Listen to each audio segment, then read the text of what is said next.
નમસ્કાર વિદ્યાર્થી મિત્રો, Galaxy school of science Vadgam આજના લેક્ચરમાં આપનું હાર્દિક સ્વાગત કરે છે. આજે આપણે લેક્ચર નંબર 16 જેના અંદર પી વિભાગના તત્વો ચેપ્ટરનું નામ છે, જેના અંદર આપણે લાસ્ટ ટાઈમ ભૌતિક ગુણધર્મો જોયા હતા, પ્રાપ્તિ સ્થાન જોયા હતા, બરાબર. એના પછી આજે આપણે આ ચેપ્ટરના અંદર નવો ટોપિક જોવાનો છે, રાસાયણિક ગુણધર્મો.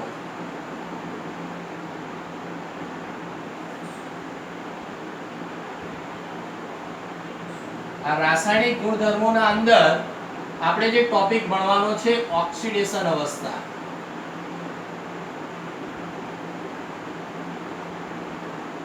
હવે જનરલી ઓક્સિડેશન અવસ્થા એટલે આપણે એમ સમજીએ છીએ કે પ્લસ હોય અને માઈનસ હોય. પ્લસ એટલે સોડિયમ એ ઇલેક્ટ્રોન એક ગુમાવે છે એટલે એના પર પ્લસ ચાર્જ આવે છે. જ્યારે ક્લોરીન એક ઇલેક્ટ્રોન મેળવે છે એટલે એના ઉપર ઋણ ચાર્જ આવે છે, ઋણ વીજભાર આવે છે, બરાબર. જનરલી આપણે આ જે ઓક્સિડેશન અવસ્થા જે છે એ આયનના સંદર્ભમાં નહીં પણ સહસંયોજક ઓક્સિડેશન અવસ્થા એટલે કે સમૂહ 15 ના જે તત્વોની જે ઓક્સિડેશન અવસ્થા છે તેને સહસંયોજક ઓક્સિડેશન અવસ્થા કહીએ છીએ. જેમ કે આપણે કોઈ એક સંયોજન આ HCl લઈએ છીએ તો એ અંશતઃ ઋણ વીજભાર અને અહીંયા આગળ અંશતઃ આયન ઉપર ધન વીજભાર ધરાવે છે, બરાબર. તો આપણે આ એક આયનના સંદર્ભમાં નહીં કહીએ પણ આ સંયોજનના અંદર એ Cl એ મતલબ ઋણ એટલે કે અંશતઃ ઋણ વીજભાર અને હાઇડ્રોજન એ અંશતઃ ધન વીજભાર ધરાવે છે.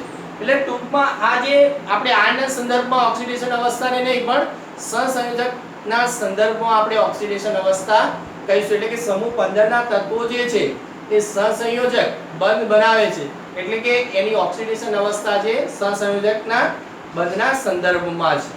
હવે વાત કરીશું એના પછી આ ઓક્સિડેશન અવસ્થા જે છે એના અંદર જો આપણે વાત કરીશું તો સમૂહ 15 ના જે તત્વો છે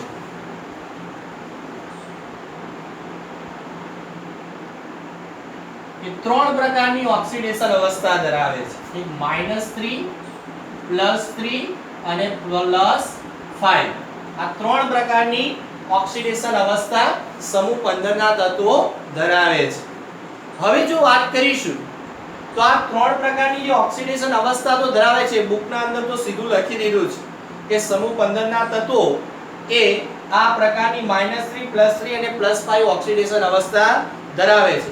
પણ આપણે એને વધારે ડીપમાં આજે આ ઓક્સિડેશન અવસ્થાને આપણે સમજવી છે.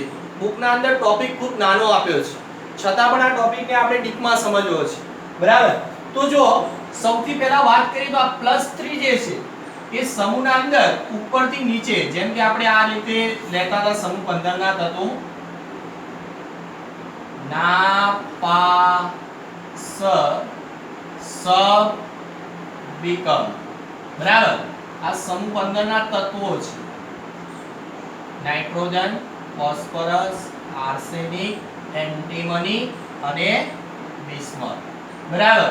તો આ જે સમૂહ ઓક્સિડેશન સમૂહ 15 ના તત્વોની ત્રણ ઓક્સિડેશન અવસ્થા ધરાવે -3, +3 અને +5.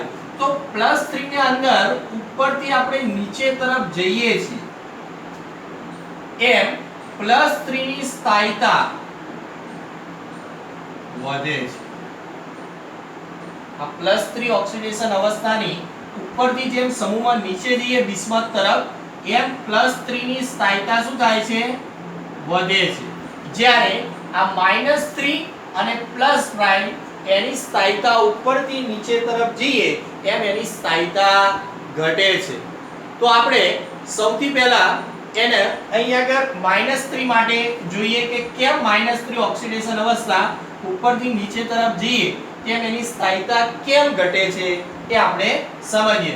તો સૌથી પહેલા જો વાત કરીએ તો આ જે નાઇટ્રોજન છે, ફોસ્ફરસ, આર્સેનિક, એન્ટીમની અને બિસ્મથ એને ત્રણ હાઇડ્રોજન સાથે જોડી દો, મતલબ હાઇડ્રાઇડ બનાવી દો. એટલે કે આ રીતે બનશે, ત્રણ હાઇડ્રોજન જોડે એટલે NH3, PS3, ASH3, SBH3 અને BIS3, બરાબર.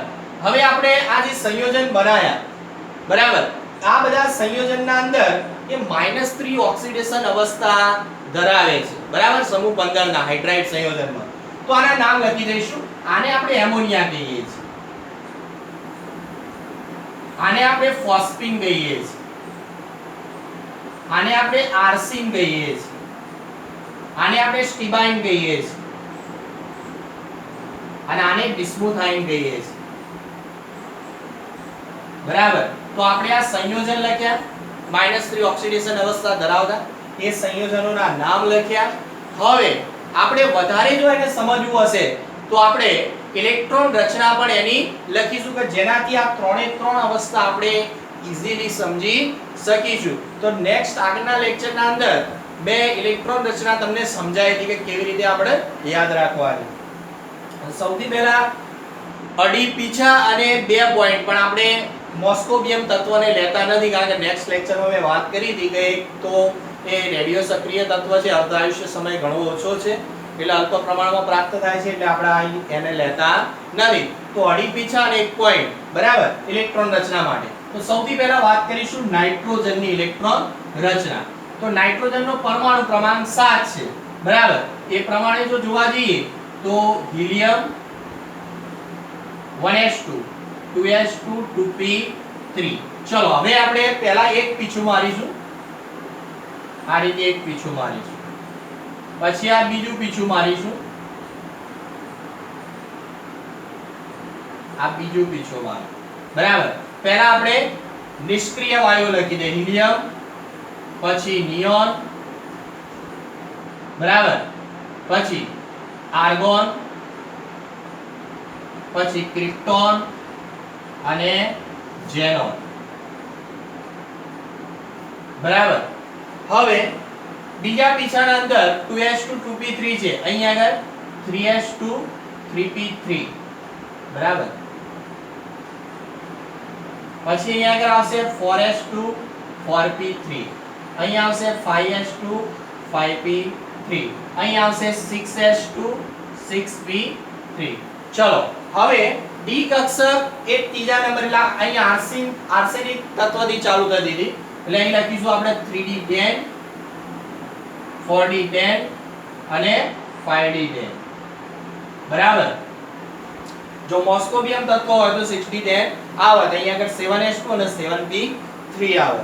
ચલો હવે આપણે આ અડી પીછા છે, બરાબર, આ બે એક આ બે પીછા અને અડી પીછા છે. હવે એક પોઈન્ટ ક્યાં આગળ, બિસ્મથ આગળ, એટલે 4f14, બરાબર. તો આ ઇલેક્ટ્રોન રચના તમને મેં આગળના લેક્ચરમાં પણ યાદ રાખવા માટે સમજાવી હતી. ખાલી એક તત્વની યાદ રાખશો, બાકીના બધા તત્વની તમને યાદ રહી જશે ઇલેક્ટ્રોન રચના, બરાબર. હવે જો વાત કરીએ કે ઓક્સિડેશન અવસ્થામાં આપણે -3 માટે વાત કરતા હતા કે -3 માં કેમ ઉપરથી નીચે તરફ જઈએ એમ એની સ્થાયિતા કેમ ઘટે છે -3 ના અંદર, બરાબર. તો અહીંયા આગળ એની સ્થાયિતા ઘટવા પાછળ આપણે જોઈએ તો અહીં નાઇટ્રોજનના અંદર 3 હાઇડ્રોજન જોડાયા, એટલે જો નાઇટ્રોજનના અંદર જોવા જઈએ તો આમ તો એનો પરમાણુ ક્રમાંક 7 છે, બરાબર. તો એના પ્રમાણે જોવા જઈએ તો અહીંયા આગળ 2s2 અને 2p3, એટલે 2p ના અંદર કેટલા છે, 3 ઇલેક્ટ્રોન છે, બરાબર, આ રીતે. હવે વિરુદ્ધ સ્પિનથી જ્યારે હાઇડ્રોજનની વિદ્યુત ઋણતા એ નાઇટ્રોજનની સાપેક્ષે કેવી છે, ઓછી છે. એટલે અહીંયા આગળ જો આપણે અહીંયા આગળ નાઇટ્રોજનની પહેલા ઓક્સિડેશન અવસ્થા બધા તત્વોની લખી દઈએ, હાઇડ્રોજન +1 +1 +1, એટલે અહીંયા આગળ શું થશે, એની ઓક્સિડેશન અવસ્થા નાઇટ્રોજનની -3 થશે. એ જ રીતે ફોસ્ફરસની પણ -3 થાય, આર્સેનિકની -3 થાય, એન્ટીમનીની -3 થાય અને બિસ્મથની પણ શું થશે, -3 થશે, બરાબર. તો હવે આ નાઇટ્રોજનના અંદર જોવા જઈએ તો 2s2 2p3 છે, એટલે p ના અંદર 3 ઇલેક્ટ્રોન ગોઠવાયેલા છે. હવે વિરુદ્ધ સ્પિનથી જ્યારે હાઇડ્રોજનની વિદ્યુત ઋણતા નાઇટ્રોજનની સાપેક્ષે ઓછી છે, અને ઓછી છે એટલે વિરુદ્ધ સ્પિનથી હાઇડ્રોજન આ રીતે ગોઠવાશે, બરાબર. એટલે અહીંયા આગળ હાઇડ્રોજન જોડાય અને s ના અંદર 2 ઇલેક્ટ્રોન છે, બરાબર. s ના અંદર કેટલા છે, 2 ઇલેક્ટ્રોન. તો આ પ્રકારે આપણે નાઇટ્રોજનના અંદર એનું સ્ટ્રક્ચર દોરી શકીએ. 3 હાઇડ્રોજન જોડાઈ જશે p ના, જ્યારે અહીં આગળ 2 અબંધકારક ઇલેક્ટ્રોન યુગ્મ ગોઠવાશે s ના, બરાબર. તો આ રીતે નાઇટ્રોજનનું સ્ટ્રક્ચર થતું હોય છે એમોનિયા, જેને આપણે શું કહીએ છીએ NH3, જેને એમોનિયા કહીએ છીએ. બરાબર, આ આપણે ધોરણ 11 માં ભણી ચૂક્યા છીએ. હવે જો વાત કરીશું તો મેઈન પોઈન્ટ ઉપર જઈએ કે આ જે સમૂહ 15 ના જે તત્વો ઉપરથી નીચે તરફ જઈએ છે એમ એની -3 એટલે કે એની જે ઓક્સિડેશન અવસ્થા એની સ્થાયીતા કેમ ઘટે છે. તો એના માટે મેં તમને અગાઉના લેક્ચરમાં પણ વિદ્યાર્થી મિત્રો વાત કરી છે કે આ સમૂહ 1 ના તત્વો, સમૂહ 1 એના તત્વો છે લીના કે રબ સે ફરી. બરાબર, lithium, sodium, potassium, rubidium, caesium અને ફ્રાન્સિયમ. આના જે આ જે ડાબી સાઈડ જે છે આપણે S વિભાગ એમાં ધાતુ છે અને જમણી બાજુ જે P વિભાગમાં છે એમાં તત્વો અધાતુ છે. તો આપણે વાત કરી હતી કે આના જે ધાતુના કદ કેવા હોય, મોટા હોય. જ્યારે આપણે આવર્તના અંદર ડાબીથી જમણી બાજુ એટલે ડાબીથી જમણી બાજુ જઈએ એમ અહીં ડાબી બાજુ ધાતુ છે, જમણી બાજુ શું છે અધાતુ. એટલે આપણે ડાબીથી જમણી બાજુ આમ જઈએ, બરાબર, આ રીતે ડાબીથી જમણી બાજુ જઈશું તો અહીં આગળ કદ કેવું હશે, નાનું હશે. અહીં કદ કેવું, નાનું. બરાબર, અહીં કદ કેવું છે, મોટું છે. બરાબર, તો ડાબીથી જમણી બાજુ જઈશું એમ અહીં આગળ જોવા જઈએ ઉપરથી નીચે જઈએ તો કદ વધે છે, પરમાણુ કદ વધે, ધાત્વિય ગુણ વધે. બરાબર, અહીં વિદ્યુત ઋણતા ઘટે, ઉપરથી નીચે જતા આયનીકરણ એન્થાલ્પી ઘટે. જ્યારે ડાબીથી જમણી બાજુ જઈએ એમ અહીં આગળ પરમાણુ કદ ઘટે, ધાત્વિય ગુણ ઘટે, વિદ્યુત ઋણતા અને આયનીકરણ એન્થાલ્પી ડાબીથી જમણી બાજુ જતા વધે છે. તો આપણે અહીં આગળ જોવા જઈએ તો આ ધાતુના અંદર વાત કરીએ તો ધાતુના અંદર તો કદ મોટું છે. બરાબર, અને આ જે છે કદ મોટું છે એટલે ધાતુ તો શું કરશે, ઇલેક્ટ્રોન ઘુમાવવાની વૃત્તિ ધરાવે. કેમ ઇલેક્ટ્રોન ઘુમાવવાની વૃત્તિ ધરાવે? કારણ કે આ કેન્દ્ર છે, કેન્દ્ર અને ઇલેક્ટ્રોન વચ્ચે આકર્ષણ શું હશે, વધારે હશે. અને આકર્ષણ વધારે હશે એટલે એ ઇલેક્ટ્રોન ધાતુ શું કરે છે, ઘુમાવવાની વૃત્તિ ધરાવે. અને ઘુમાવવાની વૃત્તિ ધરાવે એટલે ધાતુ તો હંમેશા શું હોય, પ્લસ જ હોય. જ્યારે અધાતુ છે એનું કદ નાનું છે. બરાબર, ધાત્વિય ગુણ પણ કેવો છે, ઓછો છે. મતલબ એના કેન્દ્ર અને ઇલેક્ટ્રોન વચ્ચે આકર્ષણ કેવું હશે, ખૂબ જ ઓછું હશે. અને ઓછું હશે એટલે ઇલેક્ટ્રોન એ શું કરશે, મેળવવાની વૃત્તિ ધરાવશે અધાતુ. અને મેળવવાની વૃત્તિ ધરાવે એટલે એ શું ધરાવે, એના ઉપર ચિહ્ન કયું આવે, માઈનસ ચિહ્ન આવે છે. બરાબર, એટલે આ ધાતુ અહીંથી ડાબીથી જમણી બાજુ થશે એટલે ઇલેક્ટ્રોન શું કરશે, દાન કરશે. અને દાન કરશે, અધાતુ શું કરશે, સ્વીકારશે. એટલે આ દાન કરે છે એટલે આ ઓક્સિડેશન કહેવાય. બરાબર, ધાતુ એ ઓક્સિડેશન કહેવાય, જ્યારે અધાતુ એ શું કહેવાય, રિડક્શન કહી શકાય. બરાબર, તો હવે આના ઉપરથી તમને અહીં ખ્યાલ આવશે કે આપણે બે ના ચોકટા પાડ્યા હતા કે આ બે નાઇટ્રોજન, ફોસ્ફરસ એ અધાતુ હતા, આર્સેનિક અને એન્ટીમની અર્ધધાતુ હતા, અને બિસ્મથ અને મોસ્કોબિયમ એ ધાતુ હતા. તો અહીં ઉપરથી નીચે જેમ જેમ જઈએ છીએ, ભલે આ નાઇટ્રોજન સાથે ફોસ્ફરસ, આર્સેનિક, એન્ટીમની, બિસ્મથ સાથે આપણા હાઇડ્રોજન જોડાઈને હાઇડ્રાઇડ બનાવ્યા, પણ ઉપરથી જેમ નીચે જઈશું એમ અધાતુમાંથી છેલ્લે બિસ્મથ છે એ કદ મોટું ધરાવે છે, ધાત્વિય ગુણ વધારે છે. માટે કરી બિસ્મથ એ ધાતુ છે અને ધાતુ એ ક્યારે માઈનસ ઓક્સિડેશન અવસ્થા ધરાવે નહીં, એ પ્લસ જ ઓક્સિડેશન અવસ્થા ધરાવે. જેમ આપણે ડાબી બાજુ માઈનસ ઓક્સિડેશન અવસ્થા ના હોય એમ અહીં જમણી બાજુ ક્યારે પ્લસ ઓક્સિડેશન અવસ્થા હોય નહીં. બરાબર, તો અહીં આગળ જો વાત કરીએ આ બિસ્મથ એ ધાતુ છે. બરાબર, અને ધાતુ છે માટે કરી એ અહીં આગળ આ હાઇડ્રોજન જોડે 3 હાઇડ્રોજન જોડે જોડાય અને આ નાઇટ્રોજનના જેમ એ અહીં આગળ -3 ઓક્સિડેશન અવસ્થા ધરાવે નહીં. એના પાછળનું કારણ શું, કેમ ઉપરથી નીચે જતા સ્થાયીતા ઘટે, કારણ કે નાઇટ્રોજન એ નાનું કદ છે. બરાબર, આ મોટું કદ છે. આની સાપેક્ષે આનું કદ મોટું છે અને આ અધાતુ છે, આ ધાતુ છે. માટે એ -3 ઓક્સિડેશન અવસ્થા ક્યારેય ધરાવે નહીં. માટે એની ઉપરથી નીચે તરફ જઈએ એમ એની સ્થાયીતા એટલે કે -3 ઓક્સિડેશન અવસ્થાની ઉપરથી નીચે તરફ જતા સ્થાયીતા ઘટે છે. આ પહેલી ઓક્સિડેશન અવસ્થાની આપણે વાત કરી. હવે +3 ની વાત કરીએ એના પછી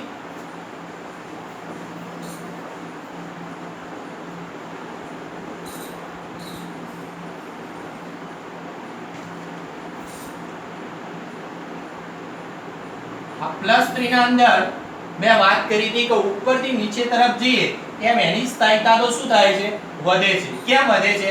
હવે જેમ આ નાઇટ્રોજન પહેલા 15મા સમૂહના માટે આપણે H 3 હાઇડ્રોજન જોડીને વાત કરી -3 માટે, હવે +3 માટે આપણે Cl જોડીશું.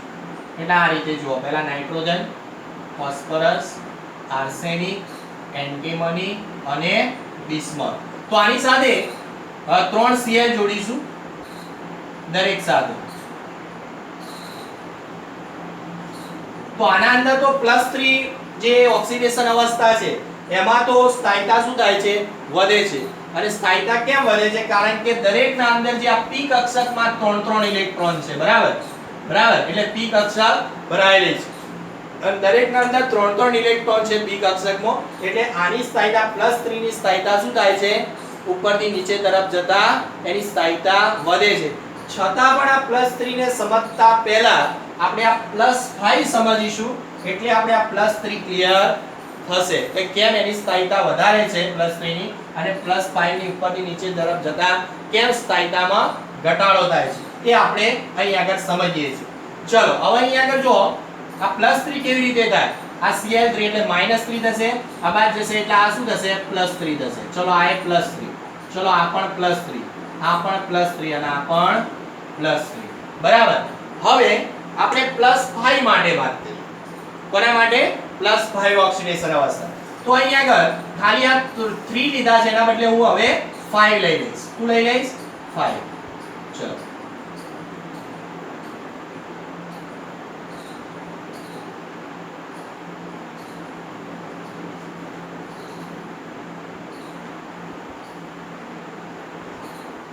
ચલો હવે હું અહીં 5 લઈ લઉં છું. અહીં પણ 5, અહીં પણ 5, અહીં પણ 5 અને અહીં પણ 5.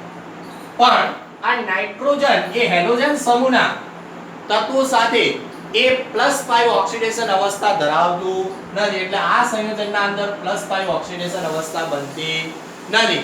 કેમ +5 ઓક્સિડેશન અવસ્થા બનતી નથી? ઓક્સિજન સાથે, એટલે કે આવું સંયોજન આગળ આપણે આવશે N2O5, જે ઓક્સિજન સાથે એ +5 ઓક્સિડેશન અવસ્થા ધરાવે છે, પણ એ અસ્થાયી સંયોજન છે, આગળ આપણે ભણવામાં આવશે. પણ હેલોજન સમૂહના તત્વો સાથે નાઇટ્રોજન એ +5 ઓક્સિડેશન અવસ્થા ધરાવતું નથી. કેમ નથી ધરાવતું? કારણ કે પહેલું જે તત્વ છે આ નાઇટ્રોજન સમૂહ 15 નું, એમાં D કક્ષકનો સમાવેશ નથી, બરાબર. D કક્ષકનો સમાવેશ નથી, માટે એ નાઇટ્રોજન એ હેલોજન સમૂહના તત્વો સાથે +5 ઓક્સિડેશન અવસ્થા ધરાવતું નથી. બાકીના બધા તત્વો +5 ઓક્સિડેશન અવસ્થા ધરાવે છે. જેમ કે આ Cl5 છે, -5 આ બાદ જશે એટલે +5, આ પણ +5, આ પણ +5 અને આ પણ +5. જ્યારે નાઇટ્રોજન એ +5 ઓક્સિડેશન અવસ્થા હેલોજન સમૂહના તત્વો સાથે બનાવતું નથી, કારણ કે નાઇટ્રોજનના અંદર D કક્ષકનો સમાવેશ નથી. આપણે જો સમજીએ કે આ જો કેન્દ્ર હોય, બરાબર, તો કેન્દ્રથી આ બધી જે કક્ષકો હોય એના અંદર n બરાબર 1, n બરાબર 2 અને n બરાબર 3. 1 ના અંદર માત્ર s જ હશે, બરાબર. 2 ના અંદર s અને p હોય અને 3 ના અંદર s p અને d હોય. તો અહીં આગળ જુઓ, પહેલાના અંદર આપણને d p છે પ્રથમમાં, એટલે d નો સમાવેશ થતો નથી. બાકીનામાં જો અહીંયા ફોસ્ફરસમાં પણ d કક્ષક છે ખરા, પણ ખાલી છે, બરાબર. એટલે આપણે આ રીતે લખી શકીએ 3d, પછી 4d, 5d અને 6d, બરાબર. પણ એ જે કક્ષક છે d કક્ષકો છે, ફોસ્ફરસમાં પણ છે, આર્સેનિકમાં છે, એન્ટીમનીમાં છે અને બિસ્મથમાં છે, પણ એ બધી કેવી છે? ખાલી છે, બરાબર. જ્યારે નાઇટ્રોજનમાં તો d કક્ષકનો સમાવેશ થતો નથી. તે આપણે જોયું કે કેન્દ્ર હોય પરમાણુનું, એથી જ્યારે આપણે ઓર્બિટલ્સ જોઈએ તો પહેલાના અંદર પહેલી ઓર્બિટલ્સ કક્ષકના અંદર એકલી s હોય, પછી બીજાના અંદર s અને p હોય, ત્રીજાના અંદર s p અને d હોય. માત્ર અહીંયા આગળ નાઇટ્રોજનમાં d નથી, બાકીના બધામાં d છે, પણ કેવી છે? d ખાલી કક્ષક છે, બરાબર. તો હવે આપણે જોઈશું કે આ +5 એમાં ઉપરથી નીચે તરફ જઈએ એમ એની પણ સ્થાયીતા કેમ ઘટે છે, બરાબર, એને આપણે સમજીશું. તો હવે અહીં આગળ જોઈએ આપણે.